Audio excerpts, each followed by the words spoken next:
सहनावतु सहनौ भुनक्तु सह वीर्यं करवावहै तेजस्विनावधीतमस्तु मा विद्विषावहै।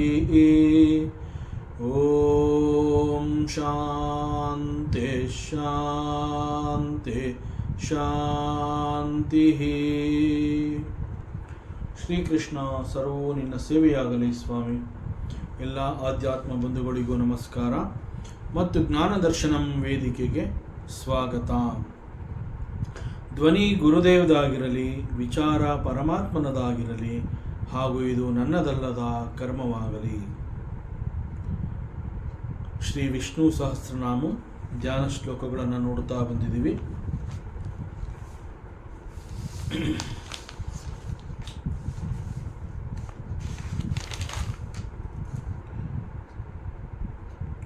ಈ ಶ್ಲೋಕದಲ್ಲಿ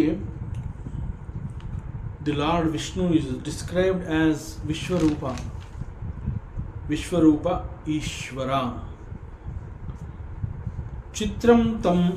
ಚಿತ್ರಂ ರಮ್ಯತೆ ತಂ ತ್ರಿಭುವನ ವಪುಷಂ ವಿಷ್ಣುಮೀಶಂ ನಮಾಮಿ. ಸೊ ವಪುಷಂ ಅಂತಂದರೆ ಶರೀರ, ಪರಮಾತ್ಮ ಮಹಾವಿಷ್ಣುವಿನ ಶರೀರ ಅದು ಹೇಗಿದೆ ಅಂತಂದರೆ, ಆ ಶರೀರ ಎಲ್ಲವುಗಳನ್ನು ಅದು ಒಳಗೊಂಡಿರುವಂತಹ ಶರೀರ. ಅದು the divine body of lord Shri Vishnu ಎಲ್ಲವನ್ನ ತನ್ನಲ್ಲಿ, ತನ್ನ ಉದರದಲ್ಲಿ ಅದು ಇಟ್ಕೊಂಡಿದೆ. ಈ ಅರ್ಥದಲ್ಲಿ ಅದನ್ನು ನೋಡಬೇಕಾಗುತ್ತೆ. So all the living beings in all the lokas, ನಾವೇನು 14 ಲೋಕಗಳು ಅಂತ ಹೇಳ್ತೀವಿ, ಅಥವಾ ಕೋಟಿ ಕೋಟಿ ಬ್ರಹ್ಮಾಂಡಗಳು ಅಂತ ನಾವೇನು ಹೇಳ್ತೀವಿ, ಯಾವ್ಯಾವ ಬ್ರಹ್ಮಾಂಡಗಳಲ್ಲಿ ಯಾವ್ಯಾವ ರೀತಿಯ ಲಿವಿಂಗ್ ಬೀಯಿಂಗ್ಸ್ ಇದೆ ನಮಗೆ ಗೊತ್ತಿಲ್ಲ. ನಮಗೆ we are experiencing only this brahmanda. So all the living beings in all the lokas of all the brahmandas, they are there inside this Paramatma. ಅವುಗಳು ಏನು ಬೇಕಾದ್ರೂ ಆಗಿರ್ಬೋದು. ದೇ ಆರ್ ಸುರ, ನರ, ಖಗ, ಗೋ, ಭೋಗಿ, ಗಂಧರ್ವ, ದೈತ್ಯೈಹಿ. ಸೊ ದೇವತೆಗಳಿಂದ ಪ್ರಾರಂಭ ಮಾಡಿದ್ರೆ ಸುರ ಅಂತಂದರೆ ದೇವತೆಗಳು. ಸೊ ಆಲ್ ದಿ ದೇವತಾಸ್, ನರ, ಆಲ್ ಹ್ಯೂಮನ್ ಬೀಯಿಂಗ್ಸ್, ಮತ್ತು ಖಗ ಅಂತಂದರೆ ಪಕ್ಷಿಗಳು, ಆಕಾಶದಲ್ಲಿ ಸಂಚಾರ ಮಾಡುವಂತಹದ್ದು. So birds, all types of birds. ಸಾಮಾನ್ಯವಾಗಿ ಗೋ ಅಂತಂದರೆ ನಾವು ಹಸುಗಳಿಗೆ ಆ ರೀತಿ ಹೇಳ್ತೀವಿ, ಆದರೆ ಇನ್ ಜನರಲ್ ಗೋ ಅಂತಂದರೆ animals. So all the pashus, all types of animals. ಭೋಗಿ ಅಂತಂದರೆ ಸರ್ಪಗಳು, and all the gandharvas, all the rakshasas. So ಯಾರನ್ನೂ ಬಿಟ್ಟಿಲ್ಲ. ಕ್ರಿಯೇಷನ್ನಲ್ಲಿ ಏನೇನಿದೆ ಅವೆಲ್ಲವನ್ನು ಸೇರಿಸಿ ಹೇಳ್ತಾ ಇರುವಂತಹದ್ದು. ಸೊ ಈ ಕ್ರಿಯೇಷನ್ನಲ್ಲಿ ಯಾವ್ಯಾವುದಿದೆ ಅವೆಲ್ಲವನ್ನು ಅವನು ತನ್ನ ಉದರದಲ್ಲಿ ಇಟ್ಕೊಂಡಿದ್ದಾನೆ ಪರಮಾತ್ಮ. ಸೊ ಯಾವೊಂದನ್ನು ಅವನು ಬೇಡ ಅಂತ ಹೇಳಿಲ್ಲ. So he is so kind, he is so compassionate. So this is called ತ್ರಿಭುವನ ವಪುಷಂ. ಸೊ ಅವನು ತನ್ನ ಉದರದಲ್ಲಿ ಹೀಗೆ ಎಲ್ಲರನ್ನ ತನ್ನಲ್ಲಿ ಇಟ್ಕೊಂಡಿದ್ದಾನೆ. ಚಿತ್ರಂ ರಮ್ಯತೆ, ಹೀಗೆ ಅವನ ದೇಹ, ವಿಶ್ವರೂಪಿ ಪರಮಾತ್ಮನ ದೇಹ ರಮ್ಯತೆ, ರಮಣೀಯವಾಗಿ ಕಂಗೊಳಿಸ್ತಾ ಇದೆ. ಚಿತ್ರಂ ಅಂತಂದರೆ the stars in the sky, all the stars are also there and it is shining. ಆ ನಕ್ಷತ್ರಗಳೆಲ್ಲ ಮಿನುಗ್ತಾ ಇದೆ. So it's a divine shine. ಆ ನಕ್ಷತ್ರಗಳ ಪ್ರಕಾಶಮಾನನೇ ಒಂದು ರೀತಿ ಮನಸ್ಸಿಗೆ ಒಂದು ಹರ್ಷವನ್ನು ಕೊಡುತ್ತೆ, ಉಲ್ಲಾಸವನ್ನು ಕೊಡುತ್ತೆ. ನಕ್ಷತ್ರಗಳನ್ನು ನೋಡಿದಾಗ ಮನಸ್ಸು ಯಾಕೆ ಸ್ತಬ್ಧವಾಗತ್ತೆ ಅಂತಂದರೆ, ನಕ್ಷತ್ರಗಳ ಬೆಳಕು ಮನುಷ್ಯನ ಮನಸ್ಸನ್ನು ಸ್ತಬ್ಧಗೊಳಿಸುತ್ತೆ. ಅಂತಂದರೆ ಅವನು ಮತ್ತೆ ಇನ್ನೇನು ಯೋಚನೆ ಮಾಡೋವಂತಹದ್ದಿಲ್ಲ. ಮನುಷ್ಯ ಅನೇಕಗಳನ್ನು ಯೋಚನೆ ಮಾಡೋದ್ರಿಂದನೇ the ups and downs are seen in the human mind. So when we look at the stars, so ಅದಕ್ಕೆ ಸಾಮಾನ್ಯವಾಗಿ ರಾತ್ರಿ ಹೊತ್ತು ಸ್ಕೈ ವಾಚಿಂಗ್ ಅಂತ ಹೇಳ್ತಾರೆ. ಅಂತಂದರೆ ಮನಸ್ಸು ಎಷ್ಟು ಸ್ತಬ್ಧವಾಗುತ್ತೆ, ಮೈಂಡ್ ಬಿಕಮ್ಸ್ ವೆರಿ ಸೈಲೆಂಟ್. 108 ತಾಪತ್ರಯಗಳು, 108 ಆಲೋಚನೆಗಳು ನಮಗಿದ್ರೂ ಕೂಡ ಆ ಸ್ಕೈ ವಾಚಿಂಗ್ ಅನ್ನುವಂತಹದ್ದು it's such a wonderful and powerful meditation ಅದು. ಸೊ ಅಲ್ಲಿ ಆಕಾಶದಲ್ಲಿ ರಾತ್ರಿಯ ಸಮಯದಲ್ಲಿ ಮಿನುಗ್ತಾ ಇರುವಂತಹ ನಕ್ಷತ್ರಗಳು ಮನುಷ್ಯನ ಮನಸ್ಸನ್ನು ನಿಲ್ಲಿಸಿಬಿಡುತ್ತೆ, ಸ್ತಬ್ಧಗೊಳಿಸುತ್ತದು. So because it is a divine shine. So ಇಂತಹ ಪರಮಾತ್ಮ, ಸೊ ಹೀಗೆ ಪರಮಾತ್ಮ ತನ್ನಲ್ಲಿ ಎಲ್ಲವುಗಳನ್ನು ಇಟ್ಕೊಂಡಿದ್ದಾನೆ. ಸೊ ಹಿ ಈಸ್ ಅ ವಿಶ್ವರೂಪಿ ಪರಮಾತ್ಮ. ಇಂತಹ ಪರಮಾತ್ಮನನ್ನು ದರ್ಶನ ಮಾಡಬೇಕು ಅಂತಂದರೆ it is very easy, it is not that difficult. ಸಾಮಾನ್ಯವಾಗಿ ಇಷ್ಟೊಂದು ಡಿಸ್ಕ್ರಿಪ್ಷನ್ ಕೊಟ್ಟಾಗ ಇಷ್ಟೆಲ್ಲವನ್ನು ಅಂತಹ ಪರಮಾತ್ಮನ ದರ್ಶನ ಈಸ್ ಇಟ್ ಪಾಸಿಬಲ್? ಈ ಒಂದು ಪ್ರಶ್ನೆ ಬರುತ್ತೆ. ಯಾಕೆಂತಂದರೆ ನಾವು ಯಾವುದೋ ಒಂದು ಒಳ್ಳೆಯದನ್ನು ನೋಡ್ಬೋದು, ಒಂದು 2 ಒಳ್ಳೆಯದನ್ನು ನೋಡಬಹುದು. ಆದರೆ ಸೀರೀಸ್ ಪರಮಾತ್ಮನಲ್ಲಿ ಇಂತಹ ಅನೇಕಗಳಿದೆ, ಅವೆಲ್ಲವೂ ಕೂಡ ನಮಗೆ ಇಷ್ಟೊಂದು ಸಂತೋಷವನ್ನು ಕೊಡುತ್ತೆ ಅಂತಂದ ಮೇಲೆ ಇಂತಹ ಪರಮಾತ್ಮನ ದರ್ಶನ, ಅಂತಹ ಪರಮಾತ್ಮನನ್ನು ನೋಡೋದು ಬಹಳ ಕಷ್ಟ. ಏನು ನನಗೆ ಆ ಅದೃಷ್ಟ ಇದೆಯೋ ಇಲ್ವೋ, ನಾನು ಇಂತಹ ಪರಮಾತ್ಮನನ್ನು ನಾನು ಕಾಣೋದಕ್ಕೆ ಸಾಧ್ಯವೋ ಇಲ್ವೋ, ಮನಸ್ಸು ಚಡುಪಡಿಸುತ್ತೆ. ಬಟ್ ಶಾಸ್ತ್ರ ಸೇಸ್ ದಿಸ್, ಧ್ಯಾನ ಶ್ಲೋಕ it says no, it is not that difficult. ಇಂತಹ ಪರಮಾತ್ಮನನ್ನು ನೀನು ನೋಡಬೇಕು ಅಂತಂದರೆ ಇಟ್ ಈಸ್ ವೆರಿ ಈಸಿ. ವರ್ಣನೆ ಆ ರೀತಿ ಇದೆ. ಚಿತ್ರಂ ರಮ್ಯತೆ ತಂ ತ್ರಿಭುವನ ವಪುಷಂ ವಿಷ್ಣುಂ ಈಶಂ ನಮಾಮಿ. ಇಂತಹ ಪರಮಾತ್ಮನನ್ನು ನಾನು ನಮಸ್ಕಾರ ಮಾಡ್ತೀನಿ, ಅಂತಹ ಪರಮಾತ್ಮನನ್ನು ನಾನು ನೋಡ್ತೀನಿ, ನಾನು ನೋಡಬೇಕು. ಸೊ ನಾವು ನೋಡುವಂತಹದ್ದು it is very easy, it is not really difficult. So how to see this divine form of the lord Vishnu? So ಇಂತಹ ಒಂದು ಧ್ಯಾನ ಶ್ಲೋಕಗಳನ್ನು ಕುರಿತು ಚಿಂತನೆಯನ್ನು ಮಾಡಿದಾಗ we get the Vishwarupa form of Mahavishnu. ನಮ್ಮ ಮನಸ್ಸಿನಲ್ಲಿ ಇಂತಹ ವಿಶ್ವರೂಪ ಪರಮಾತ್ಮನ ಚಿತ್ರಣ ನಮ್ಮ ಮನಸ್ಸು ಇಟ್ ಕ್ಯಾಪ್ಚರ್ಸ್. ಮನಸ್ಸಿಗೆ ಬೇಕಾಗಿರೋದೇ ಇಂತಹದ್ದು. So it is so wonderful, very attractive and not 1 or 2, it has got many. So ಮನಸ್ಸು ಅವೆಲ್ಲವನ್ನು ಇಷ್ಟಪಡುತ್ತೆ, ಮನಸ್ಸು ಅವೆಲ್ಲವನ್ನು ತನ್ನದಾಗಿಸ್ಕೋಬೇಕು ಅನಿಸುತ್ತೆ. ಇಂತಹ ಚಿತ್ರಣವನ್ನು ನಾವು ಧ್ಯಾನದ ಮೂಲಕ ನಾವು ಅದನ್ನು ಅನುಭವಿಸಿ ಮನಸ್ಸಿಗೆ ನಾವು ಅದನ್ನು ಕೊಟ್ಬಿಟ್ಟು ಇದನ್ನು ಇಟ್ಕೋ, ಇದನ್ನು ಕುರಿತು ನೀನು ಚಿಂತನೆಯನ್ನು ಮಾಡೋ ಅಂತಂದರೆ ಮೈಂಡ್ ವಿಲ್ ನಾಟ್, ಅದು ಅಲ್ಲಿ ಇಲ್ಲಿ ಅಲಿಯೋದಕ್ಕೆ ಸಾಧ್ಯವೇ ಇಲ್ಲ. ಯಾಕೆಂತಂದರೆ ಮನಸ್ಸಿಗೆ ಇನ್ನೇನು ಬೇಕು ಇದಕ್ಕಿಂತ ಉತ್ತಮವಾಗಿರುವಂತಹದ್ದು. ಮನಸ್ಸು ಬೇರೆ ಎಲ್ಲೂ ಹೋಗೋದೇ ಇಲ್ಲ. It is very easy to get this type of darshana. Only thing is we have to sit and meditate upon this kind of Paramatma. ಇಂತಹ ಧ್ಯಾನ ಶ್ಲೋಕಗಳನ್ನು ಕುರಿತು ಚಿಂತನೆಯನ್ನು ಮಾಡಿದ್ರೆ ಈ ಧ್ಯಾನ ಶ್ಲೋಕ ಏನು ಹೇಳ್ತಾ ಇದೆ, how it is describing, let me look into the description of this ಧ್ಯಾನ ಶ್ಲೋಕ ಅಂತ ಹೇಳಿ ನಾವು ಅವುಗಳನ್ನು ನೋಡ್ತಾ ಕೂತ್ರೆ ಮನಸ್ಸು ಬಹಳ ಗಂಭೀರವಾಗಿ ಹೋಗುತ್ತೆ. ಮನಸ್ಸಿಗೆ ಇಂತಹ ವಿಶ್ವರೂಪಿ ಪರಮಾತ್ಮನ ಒಂದು ಚಿತ್ರಣ ಸಿಗುತ್ತೆ. ಸೊ ನಾವು ಇಂತಹ ಪರಮಾತ್ಮನನ್ನು ನಾವು ದರ್ಶನ ಮಾಡಬೇಕು ಅಂತಂದರೆ ನಾವೇನು ಕಣ್ಣುಗಳನ್ನು ಓಪನ್ ಕೂಡ ನಾವು ಮಾಡಬೇಕಾಗಿಲ್ಲ. We don't even have to open our eyes. ಎಲ್ಲಿ ಪರಮಾತ್ಮ ಮಾಯ ಆಗ್ಬಿಡ್ತಾನೋ ಏನೋ ನಾನು ಕಣ್ಣು ಮುಚ್ಕೊಂಡಿರೋಂತಹ ಸಂದರ್ಭದಲ್ಲಿ ಅದರಿಂದ ಕಣ್ಣು ತೆರೆಕೊಂಡೇ ಇರ್ತೀನಿ ನಾನು. ಯಾಕೆ ಅಂತಂದರೆ ಯಾವ ಟೈಮಲ್ಲಿ ಬರ್ತಾನೋ, ಎಷ್ಟೊತ್ತಿರ್ತಾನೋ ನನ್ನ ಎದುರುಗಡೆ. ಇಂತಹ ಪರಮಾತ್ಮನನ್ನು ನಾನು ಕಣ್ಣು ತುಂಬ್ಕೋಬೇಕು ಅಂತಂದರೆ I have to open my eyes and sit. I should not close my eyes. No no no, you can very well close your eyes. ಕಣ್ಣುಗಳನ್ನು ಮುಚ್ಕೊಂಡಿದ್ರೂ ಕೂಡ ಇಂತಹ ಪರಮಾತ್ಮನನ್ನು ಮನಸ್ಸು ಕ್ಯಾಪ್ಚರ್ ಮಾಡಿರೋದ್ರಿಂದ the mind will give that form to you. So ಅದರಿಂದ ಕಣ್ಣುಗಳನ್ನು ಮುಚ್ಕೊಳ್ಳುವಂತಹ ಕಣ್ಣುಗಳನ್ನು ಓಪನ್ ಮಾಡ್ಕೊಂಡಿರುವಂತಹ ಅವಶ್ಯಕತೆಯೇ ಇಲ್ಲ. ಕಣ್ಣುಗಳನ್ನು ಆರಾಮವಾಗಿ ಮುಚ್ಕೊಂಡಿರಬಹುದು. ಸೊ ಕಣ್ಣುಗಳನ್ನು ಮುಚ್ಕೊಂಡಿರೋದ್ರಿಂದ ಮತ್ತೊಂದು ಅನುಕೂಲ ಏನು ಅಂತಂದರೆ, you don't see the worldly objects.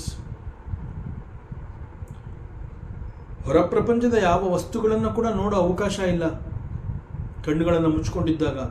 ಕೇವಲ ಮನಸ್ಸು ಯಾವ ಪರಮಾತ್ಮನನ್ನು ಅನುಭವಿಸಿರುತ್ತೆ ಆ ಪರಮಾತ್ಮನ ಚಿತ್ರಣವನ್ನು ನಮಗೆ ತಂದುಕೊಡುತ್ತೆ. ಸೊ ಇಂತಹ ಪರಮಾತ್ಮನನ್ನು ದರ್ಶನ ಮಾಡಬೇಕು ಅಂತಂದರೆ ಏನಪ್ಪ, ತುಂಬ ದೊಡ್ಡ ಕ್ಯೂ ಇದೆಯಾ ಇದಕ್ಕೆ, ಯಾವ ದೇವಸ್ಥಾನಕ್ಕೆ ಹೋಗಬೇಕು? There is no queue at all. ಮತ್ತು ನೀವು ಮುಂದೆ ಹೋಗಿ ಅಂತ ನಮ್ಮನ್ನು ತಳ್ಳೋರು ಯಾರೂ ಇಲ್ಲ, ನುಗ್ಗಲು ಇಲ್ಲ, ಏನೂ ಇಲ್ಲ. ನಾನು ಇಷ್ಟಪಡುವಂತಹ ಜಾಗದಲ್ಲಿ ಆರಾಮವಾದ ಭಂಗಿಯಲ್ಲಿ ಕುಳಿತು ನಾನು ಪರಮಾತ್ಮನನ್ನು ಕುರಿತು ಚಿಂತನೆಯನ್ನು ಮಾಡಿದ್ರೆ ನಮ್ಮ ಮನಸ್ಸು ಇಂತಹ ಪರಮಾತ್ಮನ ದರ್ಶನವನ್ನು ನಮಗೆ ತಂದುಕೊಡುತ್ತೆ. So we just have to sit and meditate upon this form of the lord and we get him. So ತಮ್ ವಿಷ್ಣುಂ ಈಶಂ ನಮಾಮಿ. ಇಂತಹ ಪರಮಾತ್ಮ ಮಹಾವಿಷ್ಣುವನ್ನು ನಾನು ನಮಸ್ಕಾರ ಮಾಡ್ತೀನಿ. ಟು ಸಚ್ ಎ ಲಾರ್ಡ್ ನಾನು ನಮಸ್ಕಾರ ಮಾಡ್ತೀನಿ. I offer my namaskaras to him. ಓಂ ನಮೋ ಭಗವತೆ ವಾಸುದೇವಾಯ. ಸೊ ಇದು ಓಂ ನಮೋ ಭಗವತೆ ವಾಸುದೇವಾಯ ಅನ್ನುವಂಥದ್ದು ದ್ವಾದಶಾಕ್ಷರಿ ಮಂತ್ರ ಅಂತ ಕೂಡ ಹೇಳ್ತಾರೆ. ಸೊ ಮನಸ್ಸನ್ನು ನಿಲ್ಲಿಸ್ಕೋಬೇಕಾದ್ರೆ ನಮಗೆ ಯಾವುದಾದ್ರೂ ಒಂದು ಮಂತ್ರವನ್ನು ನಾವು ಜಪ ಮಾಡ್ತೀವಿ, ನಾಮ ಜಪ ಅಂತ ಹೇಳ್ತೀವಿ, ಮಂತ್ರ ಜಪ ಅಂತ ಹೇಳ್ತೀವಿ. So this is one such kind of ಮಂತ್ರ ಜಪ, ದ್ವಾದಶ ಮಂತ್ರಾಕ್ಷರಿ ಜಪ ಅಂತ ಹೇಳ್ತಾರೆ. ಓಂ ನಮೋ ಭಗವತೆ ವಾಸುದೇವಾಯ. So this is the description of Vishwarupa Paramatma. And ಶಾಂತಾಕಾರಂ ಭುಜಗಶಯನಂ ಪದ್ಮನಾಭಂ ಸುರೇಶಂ ವಿಶ್ವಾಧಾರಂ ಗಗನಸದೃಶಂ ಮೇಘವರ್ಣಂ ಶುಭಾಂಗಂ ಲಕ್ಷ್ಮೀಕಾಂತಂ ಕಮಲನಯನಂ ಯೋಗಿ ಹೃದ್ಯಾನಗಮ್ಯಂ ವಂದೇ ವಿಷ್ಣುಂ ಭವಭಯಹರಂ ಸರ್ವಲೋಕೈಕನಾಥಂ. ಸೊ ವಂದೇ ವಿಷ್ಣುಂ, I do namaskaras to this Mahavishnu. So my namaskaras to this Vishnu. So which type of Vishnu? To that Supreme Lord called Mahavishnu. And again here, this is the description of another form of Mahavishnu. ಇಲ್ಲಿ ಮಹಾವಿಷ್ಣು ಯಾವ ಥರ ಇದ್ದಾನೆ? he is ಶಾಂತಾಕಾರಂ. he is very peaceful. he is very shantam akaram. His appearance is very, very shantam. And he is very calm. Bhujagashayanam. So Bhujagashayanam ಅಂತಂದರೆ, see, once again, we should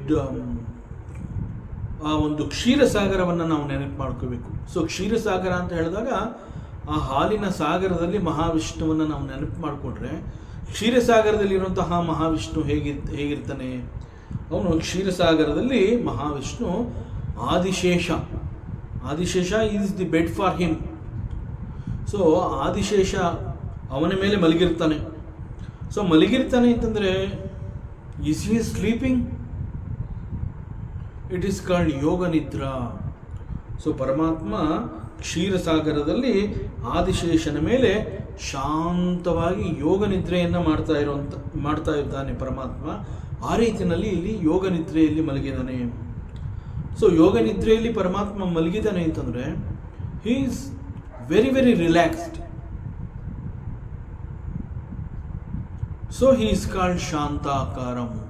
since he is in the relaxed mode, he is called ಶಾಂತಂ ಆಕಾರಂ. So ಈ ರೀತಿಯಲ್ಲಿ ಅವನು ಕಾಣಿಸ್ತಾ ಇದ್ದಾನೆ. And he is ಪದ್ಮನಾಭಂ. So there is a lotus in his ನಾಭಿ ಅಂತಂದರೆ ಹೊಕ್ಕಳು. ಸೊ ಅಲ್ಲಿ there is a lotus. And ಸುರೇಶಂ, ಸುರಹ ಅಂತಂದರೆ ಅಗೇನ್ ಇಟ್ ಈಸ್ ದೇವತಾ. ಈಶಾ means the Prabhu, Odaya. So he is the Lord of all the Devatas. Vishwadaram, he is the substratum for the Vishwa.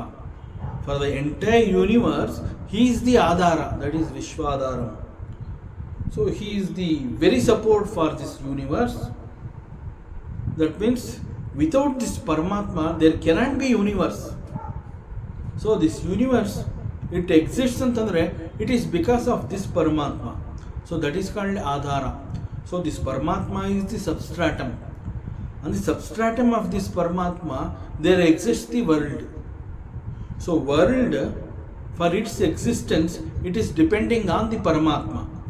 So that means without Paramatma, there cannot be the world. So that is Vishwadaram. He is the Adhara for this universe. So Gagana Sadrusham. Gaganam means space, Akasha. Sadrusham antandre, it is Paramatma, he is everywhere, he is pervading ಅನ್ನುವಂತಹದ್ದನ್ನು compare ಮಾಡಿ ಹೇಳ್ತಾ ಇರುವಂತಹದ್ದು. ಪರಮಾತ್ಮ ವಿಷ್ಣುವಿನ ವ್ಯಾಪಕತ್ವವನ್ನು compare ಮಾಡಿ ಇಲ್ಲಿ ಗಗನ ಸದೃಶಂ ಅಂತ ಹೇಳ್ತಾ ಇರೋದು. That means Paramatma is all pervading, in and out, ಯಾವುದೊಂದನ್ನು ಅವನು ಬಿಟ್ಟಿಲ್ಲ. ಸೊ ದಿ ಎಂಟೈರ್ ಯೂನಿವರ್ಸ್ ಅಂತ ಹೇಳಿದಾಗ ಅವನ ವ್ಯಾಪಕತ್ವ ಯಾವ ಥರ ಇದೆ ಅಂತಂದರೆ, ಆ ಎಂಟೈರ್ ಯೂನಿವರ್ಸಲ್ಲಿ ಯಾವುದೇ ಒಂದನ್ನು ಅವನು ಬಿಟ್ಟಿಲ್ಲದೆ ಎಲ್ಲ ಕಡೆ he is there. So that is ವ್ಯಾಪಕತ್ವ.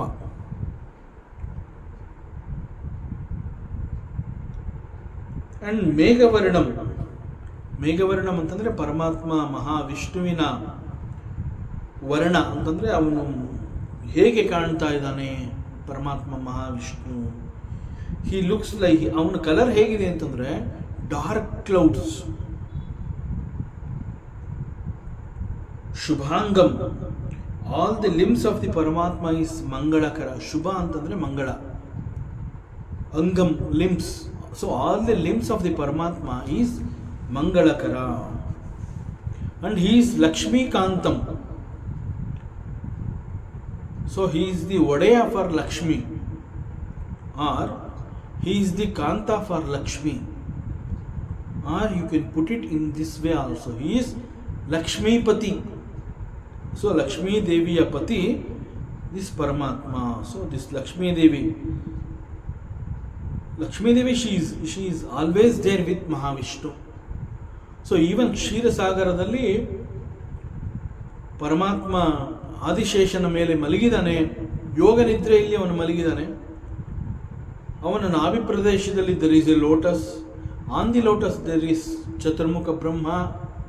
ಈ ರೀತಿಯ ಒಂದು ಡಿಸ್ಕ್ರಿಪ್ಷನ್ನ ಕೊಟ್ಟಾಗಲೂ ಕೂಡ ಪರಮಾತ್ಮ ಮಲಗಿರುವಂತಹದ್ದನ್ನು ನಾವು ಒಂದು ಕಡೆಯಿಂದ ನೋಡ್ತಾ ಬಂದರೆ, ಪರಮಾತ್ಮನ ಪಾದಗಳ ಬಳಿಯಲ್ಲಿ ಪರಮಾತ್ಮನ ಪಾದಗಳನ್ನು ಒತ್ತುತ್ತಾ Lakshmidevi, she is sitting there.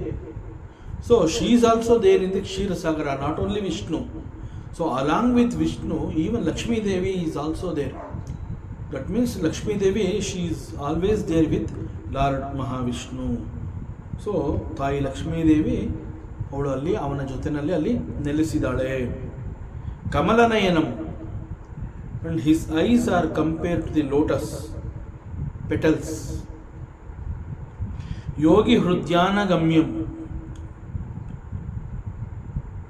This Paramatma is recognized by all the yogis. And again, yogis antandre, they are all the sadhu purushas, santas, maharushis. ಋಷಿಗಳು ಅವರೆಲ್ಲ, ಮುನಿಗಳು, ಯೋಗಿಗಳು ಅವರೆಲ್ಲ ಬಹಳ ದೊಡ್ಡ ಸಾಧನೆಯನ್ನು ಮಾಡಿ ಪರಮಾತ್ಮನನ್ನು ಸಾಕ್ಷಾತ್ಕಾರ ಮಾಡಿಕೊಂಡಿರುವಂತಹವರು. See, that is why it is said yogi hrudyana gamyam. What type of yogis ಅಂತಂದ್ರೆ, they always meditate upon this Lord Mahavishnu. So ನಿರಂತರವಾಗಿ ಸದಾಕಾಲ ಪರಮಾತ್ಮನನ್ನ ಕುರಿತು ಚಿಂತನೆಯನ್ನ ಮಾಡುತ್ತಾ ಪರಮಾತ್ಮನ ಸಾಕ್ಷಾತ್ಕಾರ ಮಾಡಿಕೊಂಡಿರುವಂತಹ ಯೋಗಿಗಳು ಇವರು, ಯೋಗಿ ಪುರುಷರು. ಸದಾಕಾಲ ಪರಮಾತ್ಮನ ಚಿಂತನೆಯಲ್ಲಿ ಅವರು ಇರೋದ್ರಿಂದ it is very easy for them to see the Paramatma. ಸದಾಕಾಲ ಪರಮಾತ್ಮನನ್ನು ಅವ್ರು ಚಿಂತನೆಯನ್ನು ಮಾಡ್ತಾರೆ, ಅವನನ್ನೇ ಧ್ಯಾನ ಮಾಡ್ತಾ ಇರ್ತಾರೆ ಅಂತಂದರೆ it also means they install the lord in their heart. ಯೋಗಿ ಹೃದಯಾನ ಗಮ್ಯಂ. ಅವರು ತಮ್ಮ ಹೃದಯದಲ್ಲಿ Paramatma is established in their heart. It is Paramatma, he is established in the hearts of the yogis, or the yogis, they have installed the Paramatma in their heart. Both the way ಅವರಿಗೆ ಪರಮಾತ್ಮ ಸಿಗ್ತಾ ಇದ್ದಾನೆ. So ಪರಮಾತ್ಮ ಅವರ ಹೃದಯದಲ್ಲೇ ಇರೋದ್ರಿಂದ it is another possible. ಏನು ಅಂತಂದರೆ it is very easy for them to meditate upon the lord. So focus is very easy because Paramatma is very much there in their heart. And this Paramatma Bhava Bhaya Haram. Haram ಅಂತಂದರೆ ಪರಮಾತ್ಮ ನಮ್ಮಿಂದ ಕೆಲವುಗಳನ್ನು ತಗೊಳ್ಳುವಂತಹದ್ದು. So he takes from us. ನಮ್ಮಿಂದ ಪರಮಾತ್ಮ ಏನು ತಗೋತಾರೆ, ನಾವು ಪರಮಾತ್ಮನಿಗೆ ಏನು ಕೊಡೋದಕ್ಕೆ ಸಾಧ್ಯ? ಇನ್ಫ್ಯಾಕ್ಟ್ ನಾವು ಪರಮಾತ್ಮ ಅಂತಂದಾಗ ನಾವು ಪರಮಾತ್ಮನನ್ನು ನಾವು ಪೂಜೆ ಮಾಡ್ತೀವಿ, ಪ್ರಾರ್ಥನೆ ಮಾಡ್ತೀವಿ ಅಂತಂದರೆ, ನಾವು ಪೂಜೆ ಮಾಡಬೇಕಾದ್ರೆ ಪ್ರಾರ್ಥನೆ ಮಾಡಬೇಕಾದ್ರೆ ವಿ ಗೋ ದೇರ್ ವಿತ್ ಒಂದು ಡಿಮ್ಯಾಂಡ್ ಲಿಸ್ಟ್ ಇಟ್ಕೊಂಡೇ ಹೋಗಿರ್ತೀವಿ. ನನಗೆ ಅದು ಬೇಕು ಇದು ಬೇಕು ಅನ್ನುವಂತಹ ಅನೇಕ ಬೇಡಿಕೆಗಳನ್ನು ಇಟ್ಕೊಂಡು ನಾವು ಪರಮಾತ್ಮನನ್ನು ಪೂಜೆ ಮಾಡ್ತೀವಿ. ಸೊ ನಾನು ಪರಮಾತ್ಮನನ್ನು ಪೂಜೆ ಮಾಡ್ತೀನಿ ಅಂತಂದರೆ ಅದರ ಅರ್ಥ ಏನು ಅಂತಂದರೆ there is one demand list ಯಾವುದೋ ಒಂದಿದೆ ನನ್ನ ಹತ್ರ. ಐ ಹ್ಯಾವ್ ಎ ಡಿಮ್ಯಾಂಡ್, ನನಗೇನೋ ಒಂದು ಆಗಬೇಕಾಗಿದೆ. That is why I am worshipping. Because he is a ದಾತ, he is a giver, number one. ಎರಡನೇದೇನು ಅಂತಂದರೆ ನನಗೆ ಬೇಕಾಗಿರೋಂತಹದ್ದನ್ನು ನಾನು ಪರಮಾತ್ಮನನ್ನು ಅಲ್ಲದೆ ಬೇರೆ ಇನ್ಯಾರನ್ನು ಕೇಳಲಿ? So he is a giver. And another, he is a giver ಅಂತ ಯಾಕೆ ಹೇಳ್ತಾರೆ ಅಂತಂದರೆ he is the possessor. It belongs to him. ಇದು ಅವನ ಹತ್ರ ಇರುತ್ತೆ ಇದೆಲ್ಲ. ಸೊ ನನಗೆ ಬೇಕಾಗಿರುವಂತಹದ್ದು ಅನೇಕಗಳು ಅವನ ಹತ್ರ ಇದೆ. ಸೊ ಅದನ್ನು ಕೊಡು ಅಂತ ನಾನು ಕೇಳಬೇಕು. ನನಗೆ ಬೇಕಾಗಿದೆ ಅದು ಕೊಡು ಅಂತ ಕೇಳ್ಕೋಬೇಕು. ಸೊ ಈ ಪ್ರಕಾರ ಪರಮಾತ್ಮನಿಂದ ನಾವೇನಾದ್ರು ಪಡ್ಕೋತೀವಿ ಅಷ್ಟೇ ಹೊತ್ತು ನಮ್ಮಿಂದ ಪರಮಾತ್ಮ ಏನು ಪಡ್ಕೊಳ್ಳೋದಕ್ಕೆ ಸಾಧ್ಯ? ಇಲ್ಲಿ ಹರಮ್ ಅಂತಂದರೆ he takes away something from us, that is the meaning. But what he can take? ಪರಮಾತ್ಮನಿಗೆ ಕೊಡೋವಂತಹದ್ದು ಯಾವುದು ಕೂಡ ನಮ್ಮ ಹತ್ರ ಇಲ್ಲ. ಇನ್ಫ್ಯಾಕ್ಟ್ ನಮ್ಮ ಹತ್ರ ಏನೆಲ್ಲ ಇದ್ದರೂ ಕೂಡ ನಾವು ಮತ್ತೊಂದನ್ನು ಹುಡುಕಿ ಅದನ್ನು ಸೃಷ್ಟಿ ಮಾಡಿ ಇಂತಹದ್ದು ಬೇಕು ಅಂತ ನಾವು ಪರಮಾತ್ಮನನ್ನು ಕೇಳ್ತೀವಿ. ಸೊ ಅಂಥದ್ರಲ್ಲಿ ಪರಮಾತ್ಮ ನಮ್ಮಿಂದ ಏನು ತಗೋತಾನೆ? ಬಟ್ ವಾಟ್ ಕೈಂಡ್ ಆಫ್ ನಮ್ಮಿಂದ ಅವನೇನು ತಗೋತಾನೆ ಅಂತಂದರೆ ಭವ ಭಯ. ಭಯ ಅಂತಂದರೆ ಫಿಯರ್, ಹೆದರಿಕೆ. So what kind of fear? It is ಭವ. ಭವ ಮೀನ್ಸ್ ಸಂಸಾರ. ಸಂಸಾರ ಅನ್ನುವಂತಹದ್ದು ಭಯವನ್ನು ಹುಟ್ಟಿಸುತ್ತೆ ಮನುಷ್ಯನಿಗೆ. ಸಂಸಾರ ಈಸ್ ನಾಟ್ ಸುಖ, ಸಂಸಾರ ಈಸ್ ದುಃಖ. ಅದಕ್ಕೆ ಸಂಸಾರ ಅಂತಂದಾಗ ಎಸ್ಪೆಷಲಿ ಸತ್ಸಂಗಗಳಲ್ಲಿ ಸಾಧನೆಯನ್ನು ಮಾಡ್ತಾ ಇದ್ದಾಗ ಆ ಒಂದು ಅಟ್ಯಾಚ್ಮೆಂಟಿಂದ ಈಚೆ ಬರಬೇಕು ಸಾಧಕ. ಸೊ ಅಲ್ಲಿ ಡಿಟ್ಯಾಚ್ ಆದರೆ it is easy for him to attach to the lord. So detaching from the world and attaching to the lord is the ಸಾಧನೆ. ಸೊ ಇಲ್ಲಿ ಸಂಸಾರ ಅಂತ ಹೇಳಿದಾಗ why samsara is said it is dukha? Because there is no sukha in the samsara. Samsara means it is always attachments to many things of this world. Attaching to the wife and children, attaching to the worldly objects. ಹೀಗೆ ಅನೇಕಗಳೊಂದಿಗೆ ನಾವು ಎಲ್ಲವುಗಳೊಂದಿಗೆ ಇದು ನಂದು ನಾನು, ಎಲ್ಲವುಗಳಲ್ಲಿ ಆ ನಂದು ನಾನು ಅನ್ನುವಂತಹ ಅಹಂಕಾರ ಮಮಕಾರಗಳನ್ನು ನೋಡುವಂತಹದ್ದು. This is called the samsara. And why samsara is dukha, why there is no sukha in samsara? Because ಪರಮಾತ್ಮ ಅಂತ ಹೇಳಿದಾಗ ದಟ್ ಆತ್ಮವಸ್ತು ಈಸ್ ದಿ ಓನ್ಲಿ ಶಾಶ್ವತ, ಎಟರ್ನಲ್. ಆತ್ಮವಸ್ತುವನ್ನು ಅದೊಂದನ್ನು ಹೊರತುಪಡಿಸಿದ್ರೆ ಉಳಿದಂತೆ ಎಲ್ಲವೂ ಕೂಡ ಅಶಾಶ್ವತ. It comes and goes. ಅವುಗಳೆಲ್ಲ ಇಲ್ಲಿ ಬಂದು ಹೋಗುವಂತಹದ್ದು. ಸೊ ಬಂದು ಹೋಗುವಂತಹದ್ದು ಅದು ಯಾವತ್ತೂ ನಮ್ಮ ಜೊತೆ ಫುಲ್ ಟೈಮ್ ಇರೋದಿಲ್ಲ. ಆದರೂ ಕೂಡ ನಾವು ಅವುಗಳ ಬಗ್ಗೆ ಆಸೆಯನ್ನು ಹೊಂದುತ್ತೀವಿ, ಒಂದು ರೀತಿಯ ಆಸಕ್ತಿಯನ್ನು ಬೆಳೆಸ್ಕೋತೀವಿ, ಸಂಘವನ್ನು ಬೆಳೆಸ್ಕೋತೀವಿ, ಆ್ಯಂಡ್ ಅವುಗಳ ಜೊತೆ ಅಟ್ಯಾಚ್ಮೆಂಟ್ ಬೆಳೆಸ್ಕೋತೀವಿ. ಯಾವುದೋ ಒಂದು ಸಂದರ್ಭದಲ್ಲಿ ಏನೋ ಒಂದು ರೀತಿಯಿಂದ ಅವುಗಳ ನಾಶವಾದಾಗ I lost it, I lost him, I lost her, and we cry for that.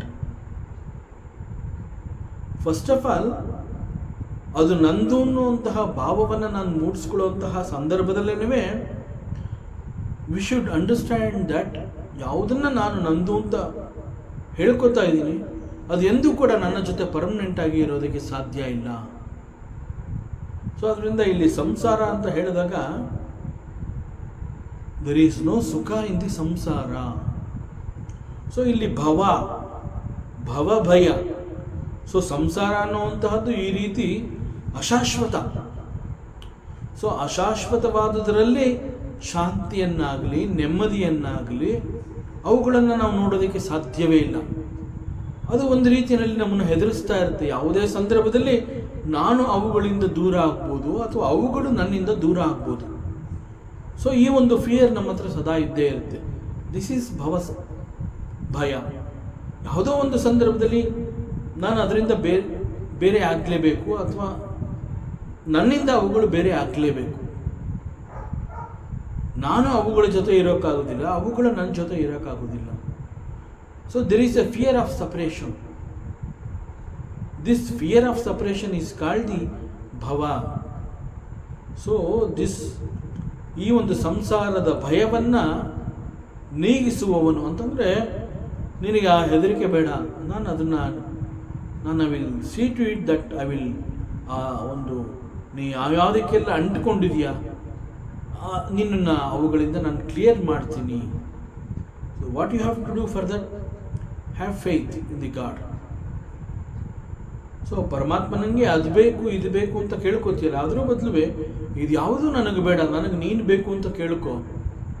ನಾನು ನಿನ್ನ ಹತ್ರ ಬರಬೇಕು ಅಂತಂದರೆ ಇದು ಯಾವುದೂ ಇರಬಾರ್ದು. ಸೊ ಪರಮಾತ್ಮ ಬೇಕು ಅಂತಂದಾಗ ಲೌಕಿಕ ಬೇಡ ಅಂತಲೇ ಅರ್ಥ. ಲೌಕಿಕ ಬೇಕು ಅಂತಂದರೆ ಪರಮಾತ್ಮ ಬರೋದಿಲ್ಲ. ಸೊ ಹೀಗೆ ಪರಮಾತ್ಮ ಏನು ಮಾಡ್ತಾನೆ? ಹೀ ಈಸ್ ಭವಭಯಹರ. He takes away the fear of samsara from us. So ನಮ್ಮನ್ನು ಈ ಒಂದು ಸಂಸಾರ ಬಂಧನದಿಂದ, ಈ ಸಂಸಾರ ಸಾಗರದಿಂದ ದಾಟಿಸೋನು ಯಾರು ಅಂತಂದರೆ ಇಟ್ ಈಸ್ ದಿ ಪರಮಾತ್ಮ. ಅದರಿಂದ ಸಂಸಾರ ಅಂತ ಹೇಳಿದಾಗ ಅಥವಾ ಭವ ಅಂತ ಹೇಳಿದಾಗ ಅದನ್ನು ಸಾಗರ ಅಂತ ಹೇಳ್ತಾರೆ, ಭವಸಾಗರ ಅಂತಾರೆ, ಆರ್ ಸಂಸಾರ ಸಾಗರ ಅಂತಾರೆ. Sagara means it is a very huge in size, very vast. You cannot see the other end in Sagara. It is so vast. So you cannot on your own, ನಾನು ಇದನ್ನು ದಾಟ್ತೀನಿ, ಈ ಸಂಸಾರ ಸಾಗರವನ್ನು ನಾನು ದಾಟ್ತೀನಿ, ನಿನಗೆ ಮತ್ತೊಂದು ತುದಿನೇ ಕಾಣ್ತಾ ಇಲ್ಲ. Then how can you cross over this ಸಂಸಾರ ಸಾಗರ ವಿತೌಟ್ ಪರಮಾತ್ಮ? ಮೊದಲು ಆ ಅಹಂಕಾರವನ್ನು ಬಿಟ್ಬಿಡು. ನಾನು ಈ ಸಂಸಾರವನ್ನು ನಾನು ಜಯಿಸ್ತೀನಿ, ಸಂಸಾರ ಸಾಗರವನ್ನು ಸುಲಭವಾಗಿ ನಾನು ದಾಟ್ತೀನಿ ಅನ್ನುವಂಥದ್ದು ಏನಾದರೂ ನಿನ್ನ ಮನಸ್ಸಿನಲ್ಲಿದ್ದರೆ it is not possible. You can cross over the samsara sagara provided the anukampa of the Paramatma. That is very essential. So ಅದನ್ನು ಇಲ್ಲಿ ಭವಭಯಹರ. ಸೊ ಯಾಕೆಂತಂದರೆ ಸಾಗರ ಅಂತಂದಾಗ ಅಲ್ಲಿ you do not know what kind of waves will be there. ಸಾಗರದ ಮಧ್ಯದಲ್ಲಿ ವೇವ್ಸ್ ಇಲ್ಲ ಅಂತ ಹೇಳ್ತಾರೆ, ಬಟ್ ಮಧ್ಯಕ್ಕೆ ಹೋಗಬೇಕು ಅಂತಂದರೆ you have to start from the shore. ಕಡಲಿನಿಂದ ಪ್ರಾರಂಭ ಮಾಡಬೇಕಲ್ಲ ಪ್ರಯಾಣ. ಸೊ ಯು ಕೆನಾಟ್, ನೀನು ಅಲ್ಲಿವರೆಗೆ ಹೋಗೋದಕ್ಕೆ ಹೇಗೆ ಸಾಧ್ಯ? ಇಷ್ಟೊಂದು ಅಲೆಗಳ ಹೊಡೆತ ಇರುತ್ತೆ, ಒಂದೊಂದು ಅಲೆನೂ ದೈತ್ಯಾಕಾರವಾಗಿರುತ್ತೆ.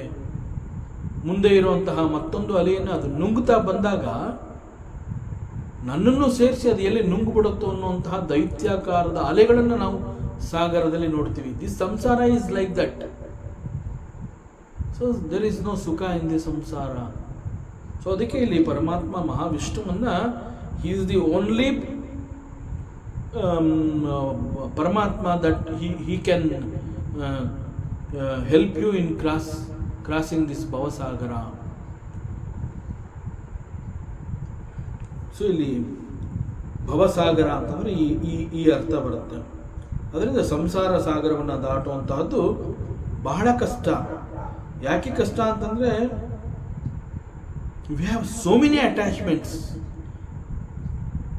ಹುಟ್ಟಿದ ಕ್ಷಣದಿಂದ ಇವತ್ತಿನ ದಿನದವರೆಗೆ ನಾವು ಅನೇಕಗಳನ್ನು ನಾವು ಅಂಟಿಸ್ಕೊಂಡ್ಬಿಟ್ಟಿದ್ದೀವಿ.